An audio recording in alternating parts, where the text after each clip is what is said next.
time to get going.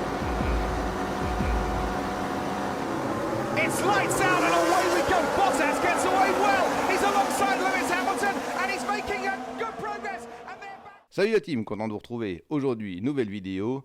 À l'occasion du Grand Prix de France qui se déroule ce week-end, on va se poser la question suivante. Est-ce que les Grands Prix en Europe sont menacés de disparition? En attendant, tu peux toujours t'abonner à la chaîne, nous lâcher un pouce bleu en fin de vidéo si elle t'a plu. Tu peux aussi nous suivre sur Instagram, c'est là qu'on passe pas mal d'actu en ce moment. Pour les plus anciens, vous aurez remarqué que le nom de l'émission a changé, elle s'appelle maintenant Inside F1. Nouveau nom, nouveau générique, mais c'est toujours le même qui le fait. Générique Maurice. Meanwhile, out in front, this is Lewis Hamilton. Not away too badly, you feel, but Bottas, that was a lightning start. No wheel spin. What a perfect start to get away.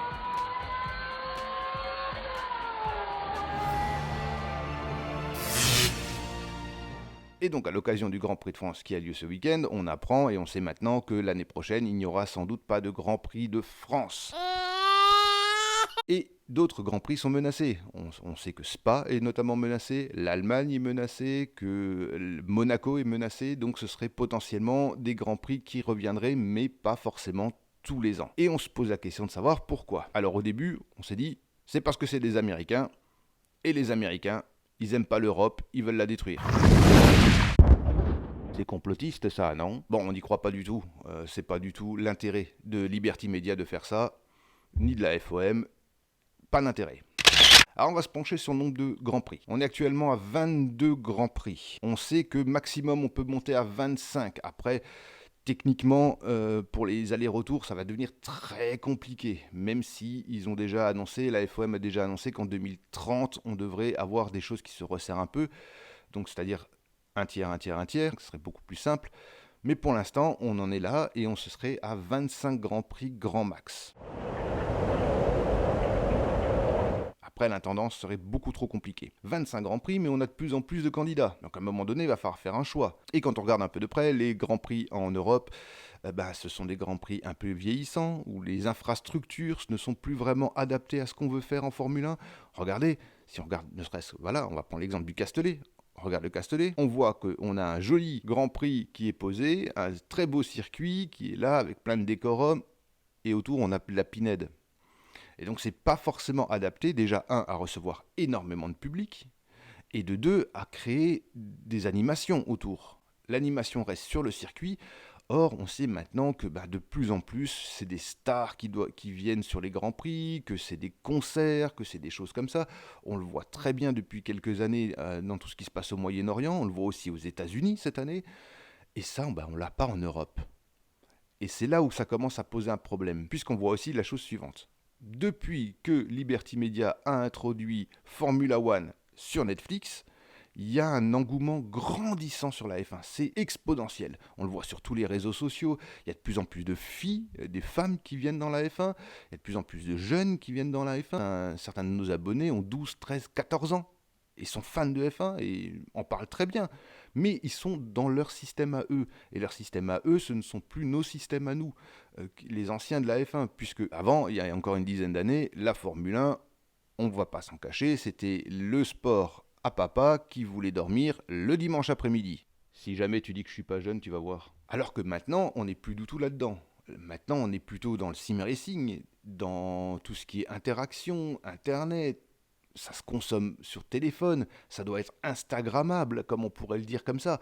Ce qui n'est pas vraiment le cas en Europe. On a toujours encore ce petit recul, nous, pensant peut-être, à tort ou à raison, que le sport prime sur le décorum, mais ce n'est plus le cas. Donc il va falloir que les Grands Prix en Europe s'adaptent.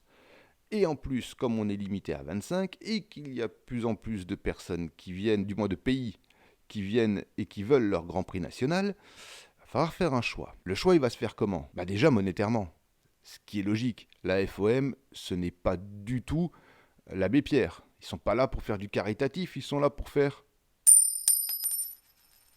du financier. Et donc forcément, quand on a un propriétaire de circuit qui est prêt à lâcher 3 fois ou 4 fois le prix de ce qu'un propriétaire en Europe est capable de lâcher, vous comprenez très bien que je vous propose 30 millions, vous dites c'est sympa, je vous en propose 120.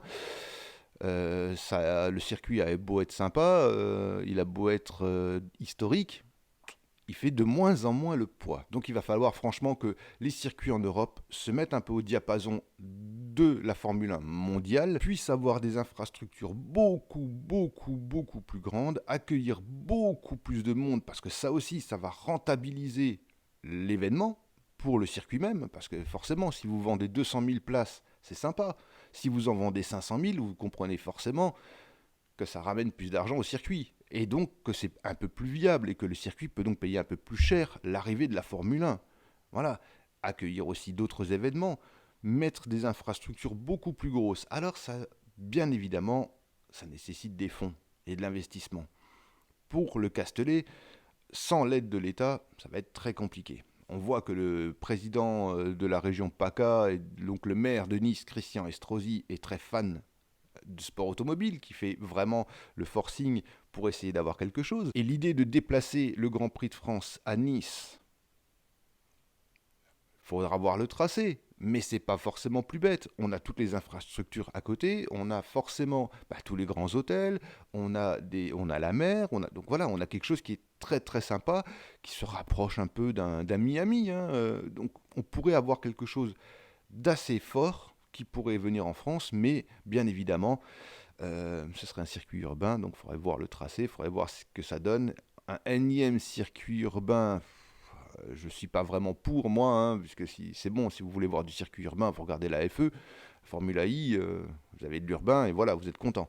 Donc voilà, il va falloir que les circuits et les propriétaires de circuits commencent à réfléchir à autre chose. On peut garder 1 ou 2 grands prix à l'ancienne, parce que c'est hypant. Si on en garde 1 ou 2, en avoir beaucoup trop, ça va commencer à poser des problèmes logiques, de finances, d'intérêt sur le circuit en lui-même. Donc voilà, les tracés ont beau être très jolis, quoi qu'on pourrait quand même faire un petit truc sympa sur le Castellet. Pour moi, le Mistral devrait être tout droit. Déjà, ce serait la ligne droite la plus longue. Au moins, il y aurait un intérêt supplémentaire. Après, je sais que c'est une question de sécurité, machin, parce qu'au bout, elle risque de s'envoler, les Formule 1. Mais bon, quand même, ça pourrait être assez sympa d'avoir le Mistral en long, peut-être travailler signe différemment, et puis une partie un peu beaucoup plus sinueuse à la fin, beaucoup plus contraignante. On aurait un circuit qui serait pas mal. Et donc, il faut quand même penser à la nouvelle génération. La nouvelle génération, elle veut de l'Instagram. Elle veut de la photo, elle veut de la couleur, du feu d'artifice, elle veut pouvoir s'éclater pendant 3 jours, concerts, stars, enfin voilà. Ce qui fait vraiment le nouveau décorum de la Formule 1. Donc il va falloir augmenter un peu la hype autour des Grands Prix, augmenter aussi le côté financier, c'est-à-dire avoir beaucoup plus de monde, à un moment donné, plus il y a de monde, plus il y a d'argent. Mais pour qu'il y ait du monde, il faut qu'il y ait des choses intéressantes autour. Si c'est pour voir la Pinède pendant 3 jours, et galérer pendant 1h30 ou 2 heures pour arriver sur le circuit tous les jours, ça devient compliqué. Voilà les raisons pour lesquelles la Formule 1 en Europe est un peu dévaluée, va passer un peu à la trappe pendant quelques temps. Il faut vraiment que les organisateurs de circuits et de Grands Prix fassent l'effort. Il y a moyen de faire. La Formule 1 explose, il y a moyen de faire. C'est qu'une question de volonté. Voilà, cette vidéo est maintenant terminée. Vous pouvez bien évidemment nous laisser votre avis dans la zone des commentaires, si vous êtes d'accord avec nous ou pas, ou votre vision des choses. On se fera un plaisir bien évidemment d'y répondre. Vous pouvez bien évidemment vous abonner et nous lâcher un pouce bleu. Ça, c'est notre rémunération. Et en attendant de vous retrouver, moi je vous dis likez, partagez, commentez cette vidéo, faites ce que vous voulez, mais restez vivants. Ciao. It's time to get going. It's lights